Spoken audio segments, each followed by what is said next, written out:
నమస్తే, welcome to our channel. నేను సౌజన్య. పవన్ కళ్యాణ్ పిఠాపురం నుంచి పోటీ చేస్తున్న సంగతి అందరికీ తెలిసిందే. కానీ వైకాపా వాళ్ళు చెప్పేది ఏంటి అంటే, ఒకవేళ పవన్ కళ్యాణ్ పిఠాపురంలో గెలిస్తే ఆయన పిఠాపురంలో లోకల్గా ఉండరు, అటు మంగళగిరిలో కానీ లేదా హైదరాబాద్లో కానీ ఉంటారు అని చెప్పేసి అంటున్నారు. సో ప్రజెంట్ అయితే పిఠాపురం దగ్గరలో ఆయన ఒక ఇల్లు అద్దెకు తీసుకుని ఉండడం జరుగుతుంది. మరి ఎందుకు వైకాపా వాళ్ళు ఇలాగ మిస్లీడ్ చేస్తున్నారు జనాల్ని? ఆయన ఒకవేళ గెలిచినా ఇక్కడ ఉండరు, అయితే హైదరాబాద్లో ఉంటారు. ఇప్పుడు కూడా రెగ్యులర్గా హైదరాబాద్కి వెళ్తున్నారు. హైదరాబాద్లో ఇద్దరిని రహస్యంగా కలుస్తూ ఉన్నారు. ఎందుకు ఇలా పవన్ కళ్యాణ్ పైన ఆరోపణలు చేస్తున్నారు? ఈ అంశానికి సంబంధించి మనతో మాట్లాడడానికి, వారి విశ్లేషణని మనతో పంచుకోవడానికి ఈరోజు మనతో పాటు ఉన్నారు టీటీడీపీ స్పోక్స్ పర్సన్ సూర్యదేవర్లత గారు ఉన్నారు. వారితో మాట్లాడదాం.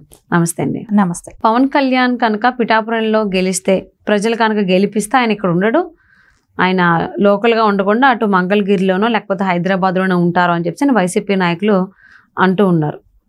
అంటే ఇప్పుడు ప్రజెంట్ ఆయన పిఠాపురం దగ్గరలో ఒక ఇల్లు అద్దెకి తీసుకుంటున్నట్టుగా మనకి తెలుస్తుంది. అసలు ఎందుకు లోకల్ నాన్ లోకల్ అని చెప్పేసి ఈ కైండ్ ఆఫ్ మాటలు మాట్లాడుతూ ఉన్నారు పవన్ కళ్యాణ్ ఉద్దేశించి? మళ్ళీ ఆయన హైదరాబాద్ వస్తున్నారు, హైదరాబాద్లో సీక్రెట్గా ఇద్దరిని కలుస్తున్నారు అని కూడా చెప్తూ ఉన్నారు. అసలు వైకాపా నాయకుల ఉద్దేశం ఏంటి, ఆలోచన ఏంటి? ఎందుకు ఇలాంటి కామెంట్స్ చేస్తున్నారు పవన్ కళ్యాణ్ పైన? ఇప్పుడు జగన్మోహన్ రెడ్డి అలా అనుకుంటే పులివెందుల్లోనే ఉన్నాడా? ఆయన అక్కడ ఎమ్మెల్యేగా కంటెస్ట్ చేశాడు, ఆయన అక్కడ ఏమైనా ఉన్నాడా? ఇప్పుడు పిఠాపురం అనేది మొన్నటి వరకు కూడా ఎక్కడి నుంచి పోటీ చేస్తారో కూడా తెలియదు పవన్ కళ్యాణ్ గారికి. సరే పిఠాపురం అని ఎంచుకున్నారు. సరే అక్కడ ఎంచుకున్న వెంటనే ఇల్లు కట్టేసేదానికి జగన్మోహన్ రెడ్డి కాదు కదా.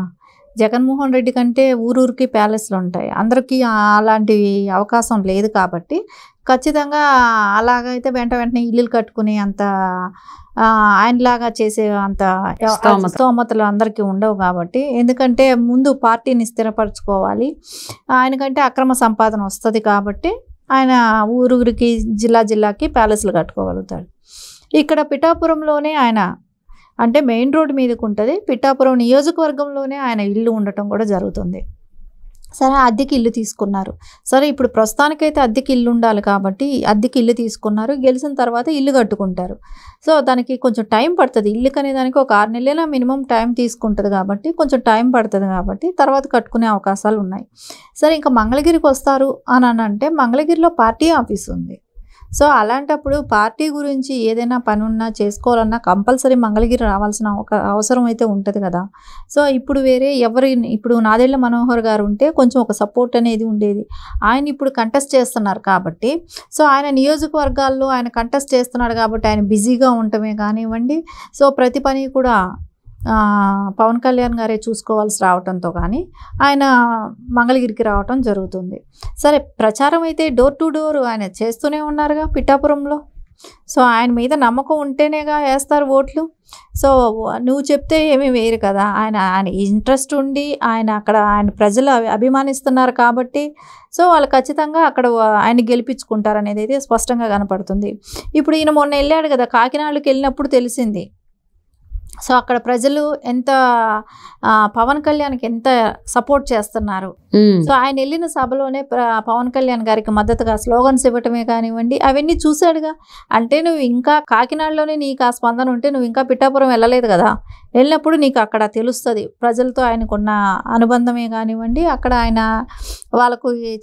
వాళ్ళకి డోర్ టు డోర్ తిరుగుతున్నాడు కాబట్టి అక్కడ అందరూ కూడా పవన్ కళ్యాణ్ గారి గురించి ఆయనకి స్పష్టమైన మెజారిటీ ఇస్తాం, గెలిపించుకుంటాం అంటమే కానివ్వండి. తెలుగుదేశం పార్టీలో ఉన్న నాయకులైతే ఎవరైతే ఆశించారో, వర్మ గారు టికెట్ ఆశించిన వ్యక్తి కూడా ఈరోజు ఆయన పవన్ కళ్యాణ్ గారి గెలుపు కోసం కృషి చేస్తూ 1,00,000 మెజారిటీ తెచ్చి మేము పవన్ కళ్యాణ్ గారిని గెలిపిస్తాం అని తెలుగుదేశం వాళ్ళు కూడా అలాంటి భరోసాతో ఆయనకి పనిచేసి పెట్టడమే కానివ్వండి. ఈయన లోకల్గా అంటే ఇప్పుడు అక్కడ ఈయన గుండాల్ని దింపినారు.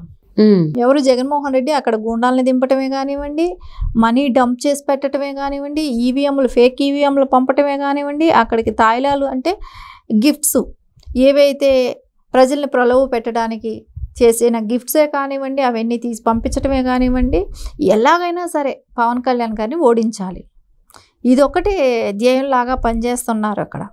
సో అన్నిటికీ కూడా చెక్ పెట్టుకుంటూ ఆయన పని చేసుకుంటూ ఉన్నారు కదా. సో అలాంటప్పుడు ప్రతిదానికి పవన్ కళ్యాణ్ గారి మీద పడి ఆడవటం కన్నా ఈయనేం చేసుకుంటున్నాడో ఆయన చూసుకోవాలి కదా. ఇప్పుడు మొన్న గులకరాయితో ఆయనకి మైండ్ తిరిగినట్టు ఉంది. సో దేని గురించి మాట్లాడుతున్నాడో ఏం చేస్తున్నాడో కూడా ఆయనకు అర్థం అవ్వట్లేదు.